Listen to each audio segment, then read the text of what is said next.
What is up, bros? Me, Josh here. In today's video, we're going to go over the Tier 7 French cruiser. The French line just hit World of Warships a couple weeks ago, and now I'm up to the Tier 7 cruiser, the Algerie, or the Algerie, however you want to pronounce it. Now, this is the first ship on this line that I will say I like. I overall like everything. The Tier 6 started to grow on me after a while, and it was hit and miss in my opinion. That may have been part of the matchmaking, but the Tier 7 I overall just like. I've liked playing this ship a lot. I'm looking forward to playing this ship, and I feel like this ship is going to be a pretty easy grind for me, and I think this is worth trying to get to this ship and playing it because it's actually been a lot of fun. Now, let's dive into the stats on this ship. Now, this ship is rocking, the Algerie is rocking 35,600 life. Now, that's actually on the higher end of the health pools of Tier 7 cruisers. Now, if you have played this ship, it plays a lot like a Miyoko and a Kutuzov kind of mixed together. When it hits an enemy ship, it feels a lot like a Miyoko would if you've played that ship, but it has really, really long range, which we'll get to in just a second. So this is kind of the hybrid of that. If you saw my video on the Tier 6, this line to me feels a lot like the IGN line mixed with the Russian line. So if you like those kinds of cruisers, you will actually like this line, in my opinion. Armor, not too much armor on this ship, only up to 110 millimeters, so you're going to have to be careful. You're going to be playing this kind of a farther range ship, more of an annoying sniper build. So armor, you're not going to be brawling too much, although you could get into kind of a, let's say if you're going against like a Fiji or something like that, you can bow tank some of that. I had some success on that. 60% on the torpedo protection. If you're taking a torpedo with any cruiser, you're going to be getting hit pretty hard. Now, why do I like this ship so much? Now, this ship is the first one in the line with 203 millimeters, so these are the big guns. This is the kind of why it reminds me a lot of the Miyoko. Very similar, almost the same guns. Decent shell velocity with 820 to 850. There's a bit of an arc there, but it actually works out for this this ship in kind of the long run, being able to shoot over stuff. And I do like these guns. They hit hard. They have a 12-second reload, which is very competitive for this tier. They have a 17% fire chance. That's with demo experts. So that's almost the Miyoko level. It's a lot like you're playing a Miyoko that can shoot farther. And it's not going to be as many fires, but you can just shoot farther. Now, it's not going to hit as hard as the Miyoko, but still, you have that extra range. If you click over to the Miyoko really quick, the Miyoko is going to hit everything a little bit harder, but you only have a 15.6 kilometer range. So having the Algerie have that 17.9, which is by far the farthest range of any Tier 7 cruiser, that gives you that advantage of just spraying fire everywhere and pumping out that damage, especially against battleships. And these guns are super accurate at only 157 millimeters at max range, so that's really, really good. I'm really, really liking these guns. They're pretty quick, and was having a really good time playing with this. Secondaries, it's a cruiser. We did get a secondary kill on one ship with this, but 4.5 kilometers. They do kick in, but they are kind of nice. But the highlight of this ship is its fire range. 12-second reload at 17.9 kilometers. That's really, really good. You're going to be able to do a ton of damage even at max range. Now, torpedoes. We did get a couple torpedo hits with this line. They have 9-kilometer torps, and they do hit relatively hard and have a decent reload time, so use them when you can. But when I'm playing this ship, when I'm playing this line, I'm tending to be at kind of the max range or kind of a sniper class. If you've ever played the Kutuzov or any kind of real Russian ship, you're going to be kind of playing that style of being a bit farther away from stuff and just lighting everything on fire and being very, very annoying for the enemy team. Because you're so accurate, you have a good reload and you have good range, you have the ability to just kind of stay far away and be effective that way. But if you have the potential to do it, something is in range, feel free to use them. 2 sets of 3, 1 on each side, and they are going to hit pretty hard, up to 9 kilometers and 60-kilometer torpedoes. So, 60 knots, sorry. AA on this ship. Now, this line is very mediocre on AA. Kind of reminds me of the IGN line. It's not like it isn't there, but it definitely is. You know, it's not quite like a Pensacola or a Flint or an Atlanta or something like that, but it isn't as bad as, you know, nothing. But you definitely will see that. Now, I tend to run the AA mods on these ships just to give them extra boost. You will be seeing planes being affected at 6 kilometers, so that's actually pretty nice. It's going to hopefully keep you alive, take 1 or 2 less torpedoes if you're going to drop down by a CB and just shooting down planes in general. So the AA is there, especially when you bump the AA consumable. You have the ability of shooting down definitely a few planes and keeping yourself or a teammate alive, so it's definitely nice. But 6 kilometers is when you're going to start engaging planes. Maneuverability, this thing's pretty quick, has a decent turning radius, and it's pretty agile, and that's what you're going to need to do with this ship. You're kind of a long-range kiting sniping ship, and being able to kind of shake the booty as much as you can, avoid as much damage as you can, and while pumping it out with that long range, that's going to be the upside of this ship. So decent maneuverability, 31 knots, and relatively quick turning radius. Now it has a pretty mid of the range detectability at 11.8. That is with the concealment captain. So you do have to be a bit careful. You are going to get outspotted. Like clicking over to the Pensacola is going to outspot you now. The Miyoko, of course, is going to outspot you. So you got to be a little careful when going too close to stuff, because you are going to be one of the higher detectability cruisers that is in Tier 7. But you do have that range, so just kind of prepare for that.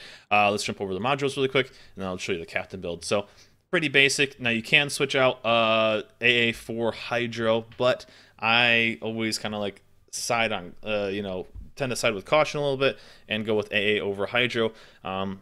As I said earlier, you're going to be kind of playing this kind of on the second row of cruisers, not quite an aggressive cruiser since you don't have radar or anything to go along with that. So I would rather shoot down planes and keep myself alive than being hopefully aggressive and helping out with maybe pushing into a destroyer. Now, I'm not saying that isn't I'm not saying that that's not a good move to do, but I'm willing to say that I'm going to get knocked out, or I want to be able to defend myself against planes more than I'm going to be pushing into a destroyer, into smoke. So I'm going to be rocking A instead of Hydro, but you can switch it out if you want to play a more aggressive build.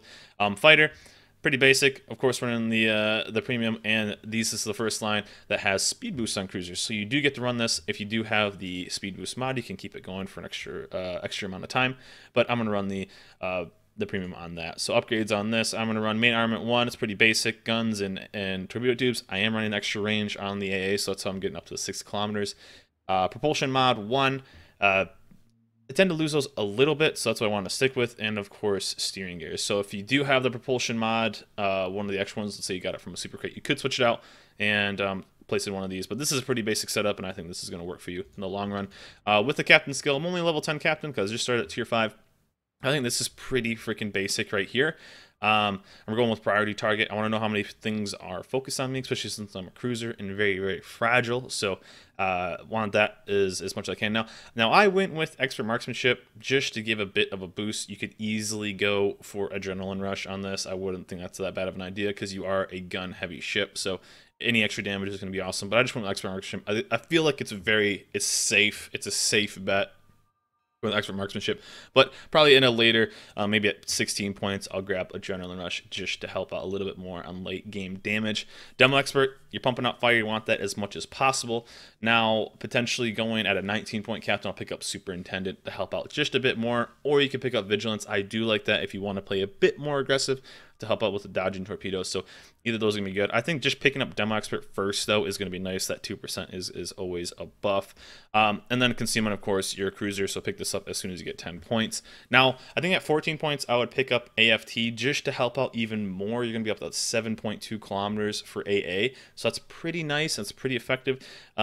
Now you're not going to be a no-fly zone like in Atlanta or another more heavy AA ship, but that's just going to help you out, knock maybe that 1 or 2 more planes out of the sky needed to potentially stay alive or save a teammate from bombardment, especially if you're rolling with divisions. So I'd probably grab AFT at 10, and then either Vigilance or Superintendent. Now going into higher tiers, I'd probably grab Superintendent just to get an extra little boost, but you could grab Vigilance easily if you think the charges are going to be enough.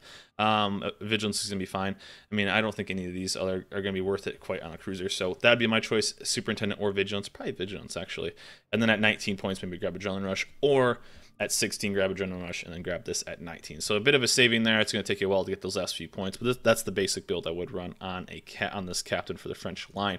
So when playing this ship, it's kind of not the most exciting play when you're playing this. If you've ever played Kutuzov, what you're doing is you're hanging out, you're lighting things on fire, and you're just burning everything down. But with the AP, you do have insane penetration value, so you can absolutely wreck stuff that's broadside. Let's say, especially a Royal Navy cruiser or something like that, you can absolutely smash it. But it's really not quite highlight reel play. You're just gonna slowly burn stuff down. A decent rate of fire, high fire chance, good long range.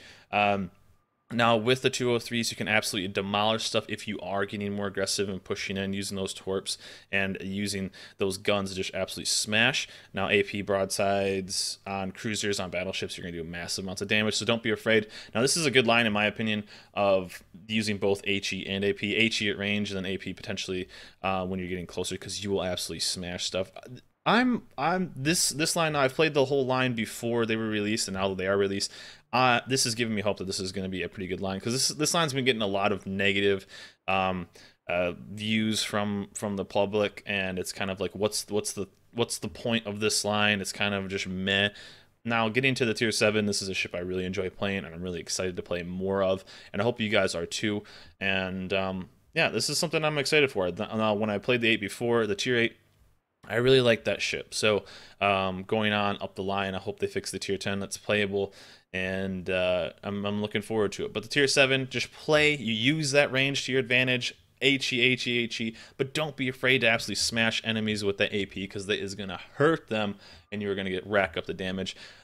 Get out there and enjoy this ship, guys. Get through kind of the mediocre lower tiers, the tier 5. The tier 6 to me was very okay. In my opinion, tier 7 has one of the best matchmaking in World of Warships, outside of tier 10, of course.